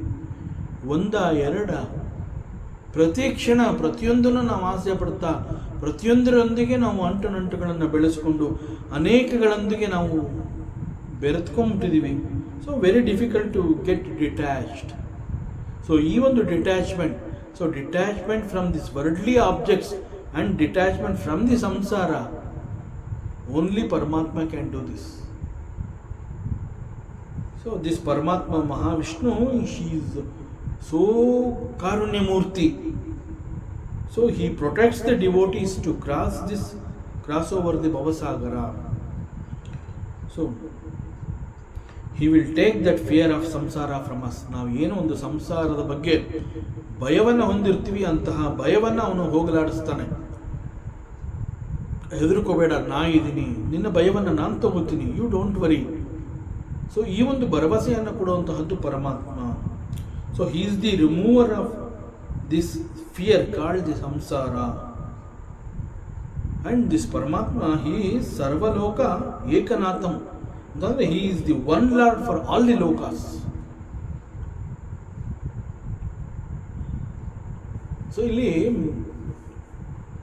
ಧ್ಯಾನ ಶ್ಲೋಕಗಳಲ್ಲಿ ಪರಮಾತ್ಮ ಮಹಾವಿಷ್ಣುವಿನ ಒಂದು ಡಿಸ್ಕ್ರಿಪ್ಷನ್ ಹೀಗೆ ಏಕರೂಪ ಪರಮಾತ್ಮ, ವಿಶ್ವರೂಪ ಪರಮಾತ್ಮ, ಒಂದೊಂದು ರೀತಿಯಲ್ಲಿ ಪರಮಾತ್ಮ ಮಹಾವಿಷ್ಣು ಅಂತಂದರೆ ಅವನು ಹೇಗಿರ್ತಾನೆ ಅನ್ನುವಂತಹದ್ದನ್ನು ನಾವು ಕಲ್ಪನೆ ಮಾಡ್ಕೋಬೇಕು ಅಂತಂದರೆ ಯಾವುದಾದ್ರು ಒಂದು ಶ್ಲೋಕವನ್ನು ನಾವು ಜ್ಞಾಪಕ ಮಾಡಿಕೊಂಡ್ರೆ ಸಾಕು, ಒಂದು ಶ್ಲೋಕವನ್ನು ನಾವು ನೆನಪು ಮಾಡಿಕೊಂಡ್ರೆ ಸಾಕು, ಪರಮಾತ್ಮ ಮಹಾವಿಷ್ಣು ನಮ್ಮ ಕಣ್ಣು ಮುಂದೆ ಬಂದು ನಿಂತ್ಕೋತಾನೆ. ಸೊ ನಾವೇನು ಹುಡುಕೊಂಡು ಹೋಗಬೇಕಾಗಿಲ್ಲ ಪರಮಾತ್ಮನನ್ನು. ಅಷ್ಟಾವಕ್ರ ಗೀತೆಯಲ್ಲಿ after realisation this Janaka Maharaja he says, don't search for the gods. ದೇವರನ್ನ ನೀನು ಹುಡುಕ್ಬೇಡ, ಪರಮಾತ್ಮನನ್ನು ನೀನು ಹುಡುಕ್ಬೇಡ. ಸೊ ಇಟ್ಸ್ ಎಕ್ಸಾಕ್ಟ್ಲಿ ಇಲ್ಲಿ ಅದೇ ಥರ. ನೀನು ಪರಮಾತ್ಮನನ್ನು ನೀನು ಹುಡುಕೊಂಡು ಹೋಗಬೇಡ. ಸೊ ನೀನು ನೆನಪು ಮಾಡ್ಕೊ, ಯಾವ್ದಾದ್ರು ಒಂದು ಶ್ಲೋಕವನ್ನು ನೀನು ನೆನಪು ಮಾಡಿಕೊಂಡ್ರೆ ಸಾಕು, ಆ ಶ್ಲೋಕವನ್ನು ಕುರಿತು ಚಿಂತನೆಯನ್ನು ಮಾಡಿದ್ರೆ ಸಾಕು. ಏಕರೂಪ ಪರಮಾತ್ಮ ಆಗಿರ್ಬೋದು, ವಿಶ್ವರೂಪ ಪರಮಾತ್ಮ ಆಗಿರ್ಬೋದು, ಕ್ಷೀರಸಾಗರದಲ್ಲಿ ಸಿಂಹಾಸನದಲ್ಲಿ ಕುಳಿತಿರುವಂತಹ ಮಹಾವಿಷ್ಣು ಆಗ್ಬೋದು, ಅಥವಾ ಆದಿಶೇಷನ ಮೇಲೆ ಯೋಗ ನಿದ್ರೆಯಲ್ಲಿ ಮಲಗಿರುವಂತಹ ಪರಮಾತ್ಮ ಮಹಾವಿಷ್ಣು ಆಗಿರಬಹುದು. ಸೊ ಮಹಾವಿಷ್ಣು ಲಕ್ಷ್ಮೀ ಸಹಿತ ದರ್ಶನವನ್ನು ಕೊಡ್ತಾನೆ. So it is very easy. But ಒಂದು ಯಾಕೆ ವಿಷ್ಣು ಸಹಸ್ರನಾಮದ ಪಾರಾಯಣಕ್ಕೆ ಮುಂಚೆ ಇಷ್ಟೊಂದು ಧ್ಯಾನ ಶ್ಲೋಕಗಳನ್ನು ಯಾಕೆ ನಾವು ಮಾಡಬೇಕು ಅನ್ನುವಂತಹ ಒಂದು ಪ್ರಶ್ನೆ ಬರಬಹುದು. ಫಸ್ಟ್ ಆಫ್ ಆಲ್ ಇಂತಹ ಶ್ಲೋಕಗಳನ್ನು ಧ್ಯಾನ ಶ್ಲೋಕ ಅಂತಲೇ ಯಾಕೆ ಕರೆದಿದೆ ಅಂತಂದರೆ, meditate upon that form of the lord. ನೀನು ಪರಮಾತ್ಮನನ್ನು ಕುರಿತು ಚಿಂತನೆಯನ್ನು ಮಾಡು. So when you sit for the meditation, ಪರಮಾತ್ಮನ ಸ್ವರೂಪವನ್ನು ನೀನು ಮನಸ್ಸಿಗೆ ತಂದ್ಕೋಬೇಕು ಅಂತಂದರೆ ಓನ್ಲಿ ದೀಸ್ ಧ್ಯಾನ ಶ್ಲೋಕಾಸ್ ವಿಲ್ ಗೈಡ್ ಯು. ಸೊ ಇಂತಹ ಪರಮಾತ್ಮನನ್ನು ಮನಸ್ಸಿಗೆ ತಂದುಕೊಂಡು ಏಕಾಗ್ರ ಚಿತ್ತದಿಂದ ಪರಮಾತ್ಮನನ್ನು ಧ್ಯಾನಿಸಬೇಕು ಅಂತಂದಾಗ ಮನಸ್ಸಿಗೆ ಇಷ್ಟವಾಗುವಂತಹ ಪರಮಾತ್ಮನನ್ನು ನೀನು ಯು ಕ್ಯಾನ್ ಚೂಸ್. ಯೋಗ ನಿದ್ರೆಯಲ್ಲಿ ಆದಿಶೇಷನ ಮೇಲೆ ಮಲಗಿರುವಂತಹ ಪರಮಾತ್ಮ ಬೇಕಾ, ಸಿಂಹಾಸನದಲ್ಲಿ ವಜ್ರ ಖಚಿತ ಆ ಸಿಂಹಾಸನ ಏನು ಅನೇಕ ರೀತಿಯ ಬೆಲೆ ಬಾಳುವಂತಹ ಮುತ್ತು ರತ್ನ ಪಚ್ಚೆಗಳಿಂದ ಅಲಂಕೃತಗೊಂಡಂತಹ ಸಿಂಹಾಸನದಲ್ಲಿ ಕುಳಿತಿರುವಂತಹ ಕ್ಷೀರಸಾಗರದ ಮಧ್ಯದಲ್ಲಿ ಇದನ್ನಲ್ಲ, ಅಂತಹ ಪರಮಾತ್ಮ ಬೇಕಾ? ಸೊ ಯಾವ ರೀತಿಯ ಪರಮಾತ್ಮ ಬೇಕು ಅನ್ನುವಂತಹದ್ದನ್ನು you can choose. So Mahavishnu ಅಂತ ನಮ್ಮ ನೆನಪಿಗೆ ಬಂದ ಕೂಡಲೇ ಇಲ್ಲಿ ಅನೇಕ ರೀತಿಯ different forms of the lords. So ಅದರಲ್ಲಿ ಯಾವುದನ್ನು ಬೇಕಾದ್ರೂ ನಾನು ಆರಿಸ್ಕೋಬಹುದು. ಅವಾಗ ಏನಾಗುತ್ತೆ, the meditation it becomes very easy. ಪರಮಾತ್ಮನನ್ನು ಕುರಿತು ಚಿಂತನೆಯನ್ನು ಮಾಡಬೇಕು ಅಂತಂದಾಗ ಮನಸ್ಸಿಗೆ ಏನೂ ಕಷ್ಟಪಡೋದಿಲ್ಲ. ಯಾವ ಮನಸ್ಸಿಗೆ ಯಾವ ರೀತಿಯ ಪರಮಾತ್ಮ ಇಷ್ಟನೋ ಆ ಪರಮಾತ್ಮನನ್ನು ಅದು ಇಟ್ಕೊಂಡ್ಬಿಡುತ್ತೆ. So it is easy. Again ಇದು ಏಕರೂಪ ಪರಮಾತ್ಮನ ಡಿಸ್ಕ್ರಿಪ್ಷನ್. ಆ್ಯಂಡ್ ನೆಕ್ಸ್ಟು ಮೇಘಶ್ಯಾಮಂ ಪೀತ ಕೌಶೇಯವಾಸಂ ಶ್ರೀವತ್ಸಾಂಕಂ ಕೌಸ್ತುಭೋದ್ಭಾಸಿತಾಂಗಂ ಪುಣ್ಯೋಪೇತಂ ಪುಂಡರೀಕಾಯತಾಕ್ಷಂ ವಿಷ್ಣುಂ ವಂದೇ ಸರ್ವಲೋಕೈಕನಾಥಂ. ಸೊ ಪರಮಾತ್ಮ ಮಹಾವಿಷ್ಣುವನ್ನು ಅಗೇನ್ ವಿಷ್ಣು ಒಂದೇ ನಾನು ನಮಸ್ಕರಿಸ್ತೀನಿ. So he is the one lord for all the lokas. So again this is another description of the Paramatma Mahavishnu. And again this is ekarupa Paramatma. Here also this is ekarupa Paramatma. And he is ಮೇಘಶ್ಯಾಮಂ, the colour of the skin of this lord. ಪರಮಾತ್ಮನ ಆ ಒಂದು ಅವನ ಚರ್ಮದ ಬಣ್ಣ ಯಾವ ಥರ ಇದೆ of this supreme lord ಅಂತಂದರೆ it is like rain bearing clouds. ಯಾಕೆ ಈ ರೀತಿ ಅಂತಂದರೆ ಅದಕ್ಕೆ ಮೇಘಶ್ಯಾಮಂ ಅಂತಲೇ ಇದನ್ನು ಕರೆದಿದ್ದಾರೆ. ಯಾಕೆಂತಂದರೆ ನಾವು ಮೋಡಗಳು ಅಂತ ಹೇಳಿದಾಗ ಆಕಾಶದಲ್ಲಿ ನಾವು ಅನೇಕ ರೀತಿಯ ಮೋಡಗಳನ್ನು ನೋಡ್ತೀವಿ. ಸಿಲ್ವರ್ ಕ್ಲೌಡ್ಸ್ ಅಂತ ಹೇಳ್ತೀವಿ, ಮೇಘಶ್ಯಾಮಂ ಅಂತ ಹೇಳ್ತೀವಿ, ಕಪ್ಪು ಮೋಡಗಳು ಅಂತ ಹೇಳ್ತೀವಿ. ಸೊ ಇಲ್ಲಿ ಸಿಲ್ವರ್ ಕ್ಲೌಡ್ಸ್ ಅಥವಾ ಬಿಳಿ ಮೋಡಗಳು ಅಂತ ಹೇಳಿದಾಗ ಒಂಥರ ಹತ್ತಿಯಂತೆ ಬಹಳ ಬಿಳುಪಾಗಿರುತ್ತೆ, ಹತ್ತಿಯಂತೆ ಹಗುರವಾಗಿ ಗಾಳಿ ಬಂದಾಗ ಅದು ತೇಲ್ತಾ ಓಡ್ ಹೋಗ್ತಾ ಇರುತ್ತೆ. ಬಟ್ ಅದೇ ನೀರು ತುಂಬಿರುವಂತಹ ಮೋಡಗಳು ಅದರದ್ದು ಮೂಮೆಂಟ್ಸು ಅದು ಹೆವಿ. ಅದು ಈ ಬಿಳಿ ಮೋಡಗಳು ಚದುರಿ ಹೋಗೋ ಹಾಗೆ ಇದು ಅಷ್ಟು ಸುಲಭವಾಗಿ ಹೋಗೋದಿಲ್ಲ, ಬಹಳ ದೊಡ್ಡ ಗಾಳಿ ಬರಬೇಕು. ಸೊ ಯಾಕೆ ಅಂತಂದರೆ ಅಲ್ಲಿ ನೀರು ತುಂಬಿರುತ್ತೆ, ಅದು ಮಳೆ ಸುರಿಸುತ್ತೆ. ಸೊ ಮೋಡಗಳಲ್ಲಿ ನೀರು ತುಂಬಿರಬೇಕು, ಯಾವುದೇ ಸಮಯದಲ್ಲಿ ಅದು ಮಳೆಯನ್ನು ಕೊಡಬೇಕು ಭೂಮಿಗೆ. ಆ ರೀತಿ ಮೋಡಗಳನ್ನು ನೋಡಿದಾಗ ನಮ್ಗೆ ಅನ್ನಿಸ್ಬೇಕು, ಓಹೋ ಮಳೆ ಬರುತ್ತೆ. ಯಾಕೆಂದರೆ ನಾವು ಆಕಾಶವನ್ನು ನೋಡಿದಾಗ ಅಲ್ಲಿ ಅನೇಕ ರೀತಿಯ ಮೋಡಗಳನ್ನು ನೋಡಿದಾಗ ಇವತ್ತು ಮಳೆ ಬರುತ್ತೆ ಅಂತ ನಾವು ಎಲ್ಲ ಮೋಡಗಳನ್ನು ನೋಡಿದಾಗ ಹೇಳೋದಿಲ್ಲ. ಕೆಲವು ರೀತಿಯ ಮೋಡಗಳನ್ನು ನಾವು ಆಗಸದಲ್ಲಿ ಅಬ್ಸರ್ವ್ ಮಾಡಿದಾಗ ಓಹೋ ಇವತ್ತು ಮಳೆ ಬರಬಹುದು, ದಟ್ಟವಾಗಿ ಮೋಡಗಳು ಆವರಿಸಿದೆ. ಯಾಕೆಂದರೆ ಆ colour of the clouds, on seeing the colour of the clouds, ಆ ಮೋಡಗಳಲ್ಲಿ ನೀರು ತುಂಬಿದೆ. ಸೊ ಈ ಮೋಡಗಳು ನೀರು ಕೊಡಬಹುದು. ಸಾಮಾನ್ಯವಾಗಿ ಬಿಳಿ ಮೋಡಗಳು ಅಂತ ಹೇಳಿದಾಗ ಅವುಗಳು ಮಳೆಯನ್ನು ಸುರಿಸೋದಿಲ್ಲ. ಸೊ ಮಳೆ ಸುರಿಸುವಂತಹ ಮೋಡಗಳ ಬಣ್ಣವನ್ನು ಇಲ್ಲಿ ಪರಮಾತ್ಮನಿಗೆ ಕಂಪೇರ್ ಮಾಡಿ ಹೇಳ್ತಾ ಇರುವಂತಹದ್ದು ಮೇಘಶ್ಯಾಮಂ.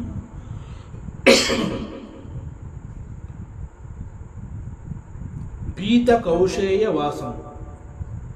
ಅಂಡ್ ದಿಸ್ ಪರಮಾತ್ಮ ಪೀತಾಂಬರವನ್ನು ಧರಿಸಿದ್ದಾನೆ. ಪೀತಾಂಬರ ಅಂತಂದರೆ ಇಟ್ಸ್ ಎ ಕೈಂಡ್ ಆಫ್ ರೇಷ್ಮೆ ವಸ್ತ್ರ ಅಂತ ನಾವೇನು ಹೇಳ್ತೀವಿ, ಆ ರೀತಿಯಲ್ಲಿರುವಂತಹ ವಸ್ತ್ರವನ್ನು ಅವನು ಧರಿಸಿದ್ದಾನೆ. ಆ್ಯಂಡ್ ಶ್ರೀವತ್ಸಾಂಕಂ. ಆ್ಯಂಡ್ ಪರಮಾತ್ಮ he has got a mark of Shrivatsa. ಅದು ಅವನ ಎದೆಯ ಭಾಗದಲ್ಲಿದೆ ಶ್ರೀವತ್ಸ. ಕೌಸ್ತುಭೋದ್ಭಾಸಿತಾಂಗಂ. ಸೊ ಪರಮಾತ್ಮ ಧರಿಸಿರುವಂತಹ ವಜ್ರದ ಹಾರಗಳು, ಅನೇಕ ವಜ್ರದ ಹಾರಗಳನ್ನು ಧರಿಸಿದ್ದಾನೆ. ಅವುಗಳಲ್ಲಿ ಒಂದು ವಜ್ರದ ಹಾರದಲ್ಲಿ ಒಂದು pendant, it is shining. That particular gem is called Kaustubha. Kaustubha ಮಣಿ ಅಂತ ಹೇಳ್ತಾರೆ. ದಿಸ್ ಕೌಸ್ತುಭ ಮಣಿ ಸಮುದ್ರ ಮಂಥನ ಅಂತ ನಾವೇನು ಹೇಳ್ತೀವಿ, ಆ ಸಮುದ್ರ ಮಂಥನದಲ್ಲಿ ಆ ಮಂಥನವನ್ನು ಮಾಡುವಂತಹ ಸಂದರ್ಭದಲ್ಲಿ ಮೊದಲು ಬಂದಿದ್ದ ಈ ಒಂದು ಅನೇಕಗಳು ಹೊರಬಂದು ಸಮುದ್ರ ಮಂಥನ ನಡೆದಾಗ ಅವುಗಳಲ್ಲಿ this Kaustubha Mani is one among them. So ಈ ಕೌಸ್ತುಭ ಮಣಿಯನ್ನು ಎಲ್ಲ ದೇವತೆಗಳು ಸೇರಿ ಪರಮಾತ್ಮ ಮಹಾವಿಷ್ಣುವಿಗೆ ಅರ್ಪಿಸ್ತಾರೆ. ಸೊ ಈ ವಿಷ್ಣು ಎಲ್ಲ ದೇವತೆಗಳು ಇದು ಕೊಟ್ಟಿದ್ದಾರೆ ಅಂತ ಹೇಳಿ ಬಹಳ ಪ್ರೀತಿಯಿಂದ ಕೌಸ್ತುಭಮಣಿಯನ್ನು ತನ್ನ ವಜ್ರದ ಹಾರದಲ್ಲಿ ಅದನ್ನು ಹಾಕೊಂಡು ಅವನು ಧರಿಸಿದನೆ. ಪುಣ್ಯೋಪೇತಂ ಪುಂಡರೀಕಾಯತಾಕ್ಷಂ. ಸೊ ಪುಂಡರೀಕಾಯತಾಕ್ಷಂ ಅಂತಂದರೆ again it is A kind of lotus. So ಆ ಒಂದು ತಾವರೆಯ ದಳ, ಅವುಗಳ ಆಕಾರದಲ್ಲಿ ಅವನ ಕಣ್ಣುಗಳು ಅಷ್ಟು ಬ್ಯೂಟಿಫುಲ್ ಆಗಿದೆ. ಸೊ ಪುಣ್ಯ ಉಪೇತಂ ಅಂತಂದರೆ ಅದಕ್ಕೆ ಎರಡು ಅರ್ಥಗಳನ್ನು ಕೊಟ್ಟಿದ್ದಾರೆ. ಒಂದು, ಹಿ is the embodiment of all our ಪುಣ್ಯ. ಸೊ ನಾವು ಅನೇಕ ಸಂದರ್ಭಗಳಲ್ಲಿ ನಾವು ತುಂಬ ಸಂತೋಷವಾಗಿದ್ದಾಗ ನಾವೇನು ಹೇಳ್ತೀವಿ, ಇದು ನನ್ನ ಪುಣ್ಯ ಅಂತ ಹೇಳ್ತೀವಿ. ಏನೋ ಒಂದು ಸಂದರ್ಭದಲ್ಲಿ ಬಹಳ ಸಂತೋಷಪಟ್ಟು ಎಲ್ಲರೂ ನಮ್ಮನ್ನು ಹೊಗಳ್ತಾ ಇರೋವಂತಹ ಸಂದರ್ಭದಲ್ಲಿ ಒಂದು ರೀತಿಯಲ್ಲಿ ನಾವು ಬಹಳ ಉತ್ತಮವಾದ ಸ್ಥಿತಿನಲ್ಲಿ ನಾವಿರ್ತೀವಿ. ದಟ್ ಅವಸ್ಥೆ, ಅದನ್ನು ಕುರಿತು ನಾವು ಹೇಳ್ತೀವಿ, ಇದು ನನ್ನ ಪುಣ್ಯ, ಅದಕ್ಕೆ ನನಗೆ ಇಂತಹ ಒಂದು ಅವಸ್ಥೆ ಸಿಕ್ಕಿದೆ, ಯೋಗ ಇದು ನನ್ನ ಅದೃಷ್ಟ, ಇದು ನನ್ನ ಪುಣ್ಯ ಅಂತ ಹೇಳ್ತೀವಿ. So we feel very happy about it, we are proud about it. And this ಪುಣ್ಯಫಲಂ ಅಂತಂದರೆ it means it is the lord Vishnu. So ಪುಣ್ಯಫಲಂ ಅಂತಂದರೆ it is the lord Vishnu, ಈ ಅರ್ಥ ಒಂದು. ಇನ್ನೊಂದು, the other meaning, this Mahavishnu, he is the one who is attained through punya. So ಪುಣ್ಯ ಇಲ್ಲ ಅಂತಂದರೆ ಭಗವಂತ ಸಿಗೋದಿಲ್ಲ. So because of punya one can attain the Lord Vishnu. So to this Vishnu, and he is the Sarvalokanatha, and for him I offer my namaskaras. Namas samasta bhutanam adibhutaya bhubrute aneka rupa rupaya Vishnave Prabha Vishnave. So again, Namaha. Namaha is, it's hidden. ನಮಃ ವಿಷ್ಣುವೇ. So ಇಂತಹ ವಿಷ್ಣುವಿಗೆ ನಾನು ನಮಸ್ಕಾರ ಮಾಡ್ತಾ ಇದ್ದೀನಿ. ವಿಷ್ಣುವೇ ಪ್ರಭ ವಿಷ್ಣುವೇ. So I do namaskaras to all pervading tattva of that supreme lord called Mahavishnu. So again Vishnu ಅಂತಂದರೆ ಸರ್ವಂ ವೇವೇಷ್ಟಿ ಇತಿ Vishnu, all pervading, and he is the lord Vishnu. And here what kind of Vishnu he is? He is samasta bhutanam adibhutaya. He is the cause of all the things and all the objects that are there in this existence. ಏನು ಒಂದು creation ಅಂತ ನಾವು ಹೇಳ್ತೀವಿ, ಆ ಕ್ರಿಯೇಷನಲ್ಲಿ ಏನೆಲ್ಲ ಇಲ್ಲಿದೆ ಆ ಎಲ್ಲವುಗಳಿಗೆ ಮೊಟ್ಟ ಮೊದಲು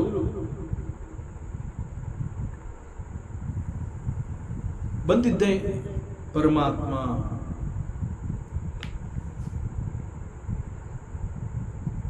ಅಂಡ್ ಹೀ ಈಸ್ ಆಲ್ಸೋ ಭೂಭೃತೆ. ಭೂಭೃತೆ ಅಂತ, ಭೂ ಅಂತಂದರೆ ಅರ್ಥ ಭೂಮಿ, ಭೃತ್ ಅಂತಂದರೆ ಈ ಒಂದು ಜಗತ್ತನ್ನು ಸಂರಕ್ಷಿಸ್ತಾ ಇರುವಂತಹ ಒಂದು ಸಸ್ಟೈನರ್ ಅಂತ ಹೇಳ್ತೀವಲ್ಲ. So that is why since he is the sustainer, he is called the Vishnu, Vishnu tattva, to take care of the creation. Creation is by the Brahma and sustainer of this creation is Vishnu. So this is another meaning. And he is Aneka Rupa Rupaya. And he is the sustainer, he is the Upadana Nimitti Karanam of this Jagat. Not only to this Jagat, but he is the Nimitta Upadana Karanam of the entire universe also. So Paramatma Vishnu ಹೀಗಿರೋದ್ರಿಂದ ಆದಿಭೂತಾಯ ಭೂಭೃತೆ. See his role is, ಅವನು he has to take care of everything in this creation. Along with the creation, what is already created in this creation, ಅವೆಲ್ಲವನ್ನು ಅವನು ನೋಡ್ಕೋಬೇಕಾಗತ್ತೆ. ಹಾಗಾಗಿ ಅವನಿಗೆ has got to do many jobs, many roles. So naturally he has got many forms. ಅನೇಕ ರೂಪಾಯ, ಅವನು ಅನೇಕಗಳನ್ನು ಮಾಡಬೇಕಾಗುತ್ತೆ. ಒಂದೊಂದು ಮಾಡಬೇಕಾದ್ರೆ ಒಂದೊಂದು ರೀತಿಯ ರೂಪ ಅವನಿಗೆ ಬೇಕಾಗುತ್ತೆ. ಸೊ ಇಂತಹ ಕೆಲಸ ಮಾಡಬೇಕಾದ್ರೆ ಹೀಗಿರಬೇಕು ಅನ್ನೋ ರೀತಿಯಲ್ಲಿ ಅವನು ಬರ್ತಾನೆ. ಮತ್ತೊಂದು ಮಾಡಬೇಕಾದ್ರೆ ಮತ್ತೊಂದು ರೂಪದಿಂದ ಬರ್ತಾನೆ. ಸೊ ಅದರಿಂದ ಅವನನ್ನು ಪರಮಾತ್ಮ ವಿಷ್ಣುವನ್ನ ಅನೇಕ ರೂಪಾಯ. So his roles are many. So he cannot be in one particular form. He has manifold forms. He has many forms. Aneka rupaya. And to that Vishnu aham vande. My salutations to you, my Lord. Mahavishnu. Dana namaskaraಗಳು.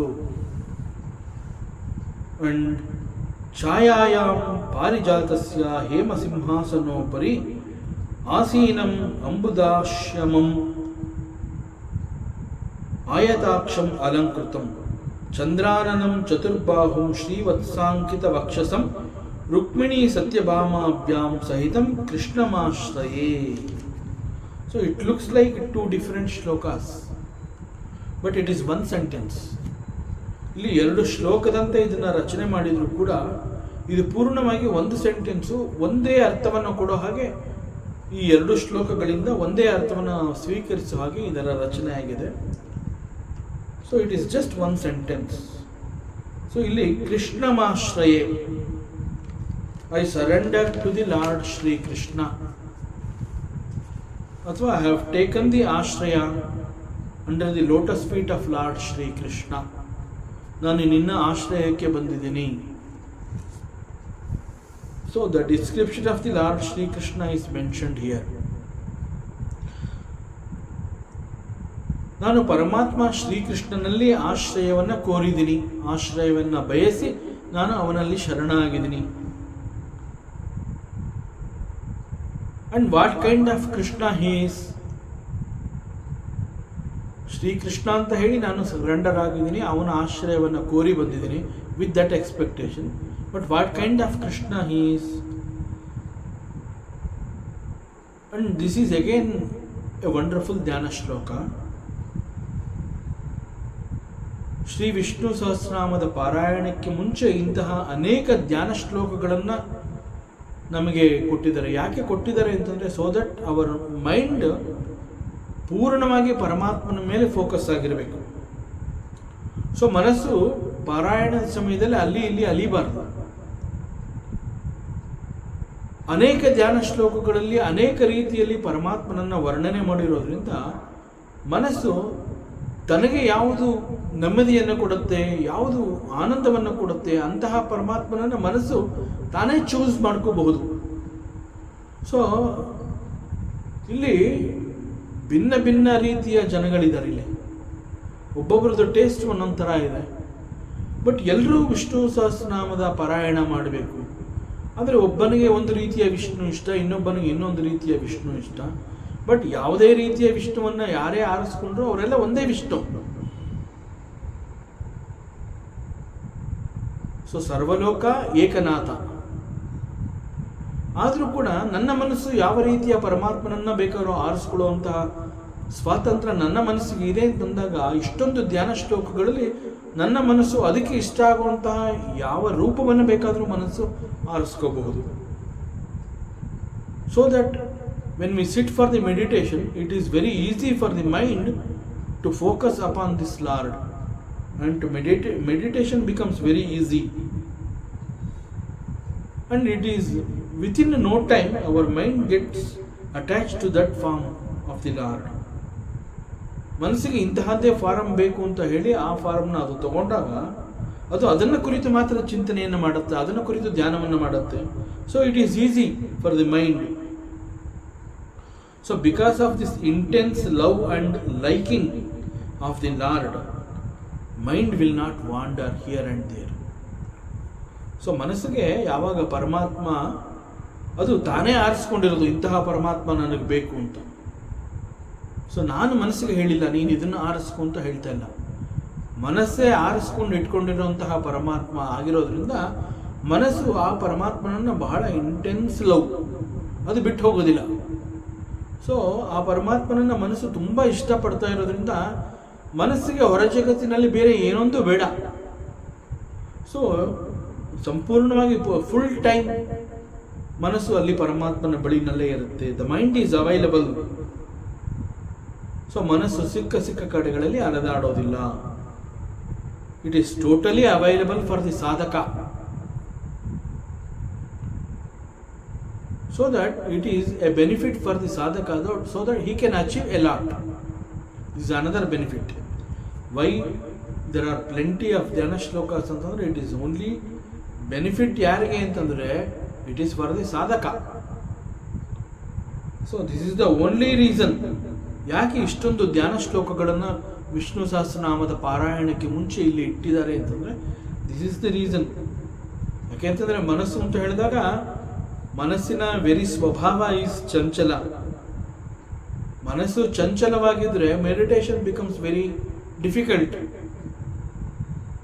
So ಆ ರೀತಿ ಆಗಬಾರ್ದು. ಮನಸ್ಸು ಸ್ಥಿರವಾಗಿ ಇರಬೇಕು. So ಮನಸ್ಸು ಸ್ಥಿರವಾಗಿರಬೇಕು ಅಂತಂದರೆ ಮನಸ್ಸಿಗೆ ಏನು ಇಷ್ಟ ಅದು ಮನಸ್ಸು ಪಡ್ಕೋಬೇಕು. ಸೊ ಮನಸ್ಸಿಗೆ ಫುಲ್ ಫ್ರೀಡಮ್ ಕೊಟ್ಬಿಡೋದು.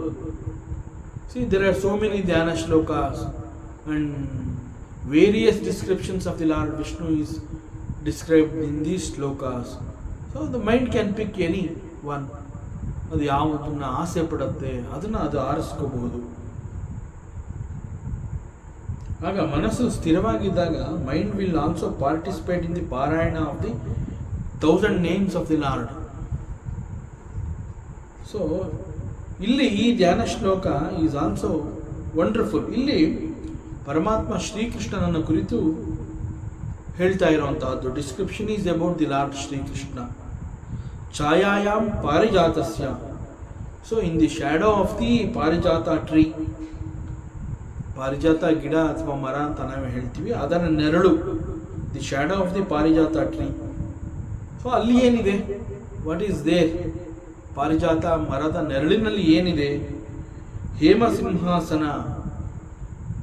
ಸೊ ಒಂದು ಬಂಗಾರದ ಸಿಂಹಾಸನ ಇದೆ ಅಲ್ಲಿ.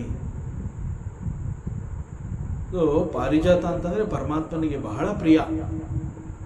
ಸೊ ಅವನೇನು ಮಾಡ್ತಾನೆ ಪರಮಾತ್ಮ, ಪಾರಿಜಾತ ಮರವನ್ನು ಆರಿಸ್ಕೋತಾನೆ ಲೊಕೇಶನ್ ಅಂತ ಹೇಳಿ. ಸೊ ಅಲ್ಲಿ ಆ ಪಾರಿಜಾತ ಮರದ ನೆರಳು ಅವನಿಗೆ ತುಂಬ ಇಷ್ಟ ಆಗತ್ತೆ. ಸುವಾಸನೆ ಕೂಡ ಹಾಗೆ ಇರುತ್ತೆ ಪಾರಿಜಾತದ್ದು, ನೆರಳು ಕೂಡ ಚೆನ್ನಾಗಿರುತ್ತೆ. ಸೊ ಅಲ್ಲಿ ತನ್ನ ಒಂದು ಬಂಗಾರದ ಸಿಂಹಾಸನವನ್ನು ಇಟ್ಕೋತಾನೆ. ಸೊ ಸಿಂಹಾಸನ ಹೇಗಿರಬೇಕು ಅಂತಂದರೆ ಪಾರಿಜಾತ ಮರದ ನೆರಳು, ಆ ನೆರಳಿನಲ್ಲಿ ಈ ಸಿಂಹಾಸನ. ಅಂಡ್ ಹೇಮ ಸಿಂಹಾಸನ ಉಪರಿ. ಸೊ ಉಪರಿ ಅಂತಂದರೆ he is seated on this simhasana and he is looking like ಯಾವ ಥರ ಅಂತಂದರೆ ಅಂಬುದ Shyama. So the Supreme Lord has got a complexion. ಯಾವ ಥರ ಅದು? ಸಾಮಾನ್ಯವಾಗಿ ಮೈ ಬಣ್ಣವನ್ನು ಕುರಿತು ಹೇಳ್ತಾ ಇರುವಂತಹದ್ದು. ಇಲ್ಲಿ ಪರಮಾತ್ಮ ಶ್ರೀಕೃಷ್ಣನ ದೇಹದ ಬಣ್ಣ ಯಾವ ರೀತಿ ಇದೆ ಅಂತಂದರೆ rain bearing clouds. Once again Meghashyama, ಮಳೆ ಸುರಿಸಲು ಸಿದ್ಧವಾಗಿರುವಂತಹ ಕಪ್ಪು ಮೋಡಗಳಿಂದ ಕೂಡಿರುವಂತಹ ಆಗಸ. ಸೊ ಆ ಕಪ್ಪು ಮೋಡಗಳ ಬಣ್ಣ ಹೇಗಿದೆ? ದಿಸ್ ಪರಮಾತ್ಮ ಅವನ ಚರ್ಮದ ಬಣ್ಣ, his appearance is like that is ಅಂಬುದ ಶ್ಯಾಮಂ. ಅಂಬು ಅಂತಂದರೆ ನೀರು, ಅಂಬುದ ಮೋಡ, ಶ್ಯಾಮಂ ಕಪ್ಪು. ಆಯತಾಕ್ಷಂ, ಅಗೇನ್ ಅವನ ಕಣ್ಣುಗಳ ವರ್ಣನೆ. He has got beautiful eyes, wonderful eyes. And this Paramatma Shri Krishna, again he is also alankrutam. He is well dressed with plenty of abharanas. ಅನೇಕ ವಿಧವಾದಂತಹ ಆಭರಣಗಳನ್ನು ಅವನು ಧರಿಸಿದ್ದಾನೆ. ಯಾಕೆಂತಂದರೆ ವಿಷ್ಣು ಅಂತಂದಾಗ Hari, Vishnu, Shri Krishna, they are all one. So Vishnu ಅಂತ ಹೇಳಿದಾಗ ಹಿ ಈಸ್ ಕಾಲ್ಡ್ ಅಲಂಕಾರ ಪ್ರಿಯ ಅಂತಲೇ ಹೇಳ್ತಾರೆ. ಸೊ ಇಲ್ಲಿ ಪರಮಾತ್ಮ ಶ್ರೀಕೃಷ್ಣ ಈ ರೀತಿಯಲ್ಲಿ ವಿಧವಾದಂತಹ ಆಭರಣಗಳನ್ನು ಧರಿಸಿ he is looking very very divine. So ಅಲಂಕಾರ ಪ್ರಿಯ. ಅವನ ಮೈ ಬಣ್ಣ ಈ ರೀತಿ ಕಪ್ಪಗಿದ್ರೂ ಕೂಡ he is not dull looking, he looks very bright. ಮೈ ಬಣ್ಣ ಕಪ್ಪಿರಬಹುದು, ಆದರೆ ಅವನಲ್ಲಿ ಒಂದು ರೀತಿಯ ತೇಜಸ್ಸಿದೆ. ಅವನು ಧರಿಸಿರುವಂತಹ ವಜ್ರದ ಆಭರಣಗಳು, ಅವನಲ್ಲಿರುವಂತಹ ತೇಜಸ್ಸು. So it is not dull, he is very bright. ಅವನು ಹೇಗೆ ಕಾಣಿಸ್ತಾ ಇದ್ದಾನೆ ಅಂತಂದರೆ ಚಂದ್ರ ಆನನಂ. ಅವನ ಮೈ ಬಣ್ಣವನ್ನು ಇಲ್ಲಿ ಕಪ್ಪು ಅಂತ ಹೇಳಿ ಅಂಬುದ ಶಾಮಂ ಅಂತ ಕರೆದ್ರೂ ಕೂಡ, ಆ ರೀತಿಯಲ್ಲಿ ಕಂಪೇರ್ ಮಾಡಿದ್ರು ಕೂಡ, ಅವನ ಮುಖದ ಕಾಂತಿ, ಅವನ ಮುಖದಿಂದ ಹೊರ ಸೂಸುತ್ತಿರುವಂತಹ ತೇಜಸ್ಸು, ದಟ್ ಈಸ್ ವೆರಿ ಬ್ರೈಟ್. ಅದನ್ನು ಇಲ್ಲಿ ಚಂದ್ರ ಆನನ, ಆಸ್ ಬ್ರೈಟ್ ಆಸ್ ಮೂನ್. ಹುಣ್ಣಿಮೆ ಚಂದ್ರ ಅಂತ ಹೇಳಿದಾಗ ಹೇಗೆ ಅವನು ಆಕಾಶದಲ್ಲಿ ಆ ಒಂದು ಬೆಳ್ಳಿಯಂತೆ ಕಾಣ್ತಾ ಇರ್ತಾನೆ, ವೆರಿ ಬ್ರೈಟ್. ಅಂಡ್ ಚತುರ್ಬಾಹು, ಹಿ ಹ್ಯಾಸ್ ಗಾಟ್ 4 arms. ಚತುರ್ಭುಜಗಳನ್ನು ಹೊಂದಿದ್ದಾನೆ. ಅಂಡ್ ಶ್ರೀವತ್ಸಾಂಕಿತ ವಕ್ಷಸಂ, ಅವನ ಎದೆಯ ಮೇಲೆ there is a mark of Shrivatsa. Even ಅವನ ಎದೆ ಮೇಲೆ ಶ್ರೀವತ್ಸ ಮಾರ್ಕ್ ಇದೆ ಅಂತಂದಾಗ ಪುರಾಣದಲ್ಲಿ ಅದರ ಬಗ್ಗೆ ಒಂದು ಸಣ್ಣ ಕಥೆ ಕೂಡ ಹೇಳ್ತಾರೆ. ಅಲ್ಲಿ ಭೃಗು ಋಷಿ ಒಮ್ಮೆ ವೈಕುಂಠಕ್ಕೆ ಬರ್ತಾನೆ ಹರಿಯನ್ನು ದರ್ಶನ ಮಾಡಬೇಕು ಅಂತ. ಆ ಸಂದರ್ಭದಲ್ಲಿ ಭೃಗು ಅಂತಂದರೆ ಅವನು ಬಹಳ ಕೋಪಿಷ್ಟ ಋಷಿ. ಅವನು he could not control his anger. ಯಾಕೆಂತಂದರೆ ಮಹಾವಿಷ್ಣು ಯೋಗ ನಿದ್ರೆನಲ್ಲಿರ್ತಾನೆ. ಸೊ ಯೋಗ ನಿದ್ರೆನಲ್ಲಿರುವಂತಹ ವಿಷ್ಣು ನನ್ನನ್ನು ಗಮನಿಸಲಿಲ್ಲ ಅನ್ನುವಂತಹ ಒಂದು ಆವೇಶಕ್ಕೆ ಒಳಗಾಗಿ ಅವನಿಗೆ ಕೋಪ ಬರುತ್ತೆ. ಆ ಕೋಪ ಬಂದಾಗ ಅವನೇನು ಮಾಡ್ತಾನೆ, ಪರಮಾತ್ಮನನ್ನು ತನ್ನ ಕಾಲಿನಿಂದ ಒದ್ದುಬಿಡ್ತಾನೆ. So in spite of that, ಪರಮಾತ್ಮನ ಕರುಣೆ ಎನ್ನುವಂತಹದ್ದನ್ನು ಹೇಗೆ ಹೇಳ್ತಾರೆ ಅಂತಂದರೆ, ನೀನು ಬಂದಿದ್ದು ನನಗೆ ಗೊತ್ತಾಗಲಿಲ್ಲ, ನಾನು ಮೈ ಮರೆತಿದ್ದೆ, ಯೋಗ ನಿದ್ರೆನಲ್ಲಿದ್ದೆ, ನೀನು ಬಂದಿರೋದು ನನಗೆ ಗೊತ್ತಾಗಲಿಲ್ಲ, ನಿನ್ನನ್ನು ನಾನು ಸರಿಯಾಗಿ ವಿಚಾರಿಸಲಿಲ್ಲ, ನಿನಗೆ ನಾನು ಸತ್ಕಾರವನ್ನು ಮಾಡೋಕ್ಕಾಗಲಿಲ್ಲ, ಸ್ವಾಗತ ಮಾಡಲಿಲ್ಲ. ಸೊ ನಿನಗೆ ಕೋಪ ಬರೋ ಹಾಗೆ ನಾನು ಕಾರಣ ಆಗೋದೆ ನಿನಗೆ ಕೋಪ ಬರೋದಕ್ಕೆ. ನಿನಗೆ ಕೋಪ ಬಂದು ಆ ಕೋಪವನ್ನು ಕಂಟ್ರೋಲ್ ಮಾಡ್ಕೊಳ್ಳೋಕ್ಕಾಗದೆ ನೀನು ನನ್ನನ್ನು ಒದ್ಬಿಟ್ಟಿದೀಯಾ. ಸೊ ನಿನ್ನ ಕಾಲಿಗೆ ಏನಾದ್ರು ನೋವಾಯಿತಾ ಅಂತ ಕೇಳ್ತಾನೆ, ಪರಮಾತ್ಮ ಕೇಳ್ತಾನೆ ಅಂತ ಪುರಾಣದ ಒಂದು ಕಥೆ ಅಂತಂದರೆ, ಇಲ್ಲಿ ಮುಖ್ಯವಾಗಿ ಈಸ್ ಕಾರುಣ್ಯ ಮೂರ್ತಿ. ಪರಮಾತ್ಮ ಅಂತಂದರೆ ಈಸ್ ವೆರಿ ಕಾರುಣ್ಯ ಮೂರ್ತಿ.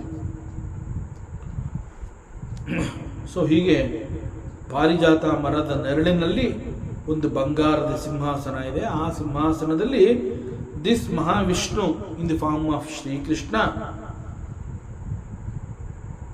ಅವನು ಚೆನ್ನಾಗಿ ಅಲಂಕಾರ ಮಾಡ್ಕೊಂಡು ಕೂತಿದ್ದಾನೆ. ಹಿ ಈಸ್ ಅಂಬುದ ಶ್ಯಾಮಂ. ಅವನು ಮೈ ಬಣ್ಣ ಕಪ್ಪಗಿದ್ರು ಕೂಡ ಹಿ ಈಸ್ ವೆರಿ ಚಂದ್ರಾನನಂ, ಚಂದ್ರನಂತೆ. He is very bright. And Mahavishnu in the form of Shri Krishna, he is seated on the ಹೇಮಸಿಂಹಾಸನ ಅಂತ ಹೇಳಿದಾಗ ಒಬ್ಬನೇ ಕೂತಿದ್ದಾನೆ ಅಲ್ಲಿ ಅಂತಂದರೆ, ಆಗ ಇಲ್ಲಿ ಹೇಳ್ತಾ ಇದ್ದಾರೆ ರುಕ್ಮಿಣಿ ಸತ್ಯಭಾಮಾಭ್ಯಾಮ್. So both Rukmini and Satyabhama they are there with him. ಅವರಿಬ್ಬರ ಜೊತೆಯಲ್ಲಿ ಪರಮಾತ್ಮ ಅಲ್ಲಿ ಕುಳಿತಿದ್ದಾನೆ. ಸೊ ಟು ದಟ್ ಕೃಷ್ಣಂ. ಸೊ ಅಂತಹ ಪರಮಾತ್ಮನನ್ನು ಅಹಂ ಆಶ್ರಯೆ. So I surrender to that Krishna. Paramatma Shriman Narayana ಮಹಾವಿಷ್ಣುವಿನ ಏಕರೂಪ ವಿಶ್ವರೂಪಗಳನ್ನು ಕುರಿತು ಚಿಂತನೆಯನ್ನು ಮಾಡಬೇಕು ಅಂತಂದಾಗ, ಇಲ್ಲಿ ಕೊಟ್ಟಿರುವಂತಹ ಅನೇಕ ಧ್ಯಾನ ಶ್ಲೋಕಗಳಲ್ಲಿ ಯಾವುದೇ ಧ್ಯಾನ ಶ್ಲೋಕವನ್ನು ನಾವು ಆರಿಸ್ಕೊಂಡ್ರೂ ಕೂಡ it is very easy that we get his form and meditation becomes very easy. And in the entire time of this ಪಾರಾಯಣ ಮನಸ್ಸು ನಮ್ಮ ಜೊತೆಯಲ್ಲೇ ಇರುತ್ತೆ. ಪರಮಾತ್ಮನ 1000 ನಾಮಗಳನ್ನು ನಾವು ಪಾರಾಯಣ ಮಾಡ್ತಾ ಇದ್ದೀವಿ ಅಂತಂದಾಗ to that entire period mind is available for the sadhaka. ಆಗ ಸಾಧನೆ ಚೆನ್ನಾಗಾಗುತ್ತೆ. The benefit is for the sadhaka. So why there are so many dhyana shlokas ಅಂತಂದರೆ these are all the reasons. So these ಧ್ಯಾನ shlokas they have contributed a lot to visualise this lord. ನಮಗೆ ಇಷ್ಟ ಬಂದಂತಹ ಪರಮಾತ್ಮನನ್ನು ಆರಿಸ್ಕೊಳ್ಳುವಂತಹ ಸ್ವಾತಂತ್ರ್ಯವನ್ನು ನಾವು ನಮ್ಮ ಮನಸ್ಸಿಗೆ ಕೊಡ್ತೀವಿ, ಅಥವಾ ನಾವು ಮನಸ್ಸನ್ನು ಯು ಚೂಸ್ ಅಂತ ಹೇಳಿ ಬಿಟ್ಬಿಡ್ತೀವಿ.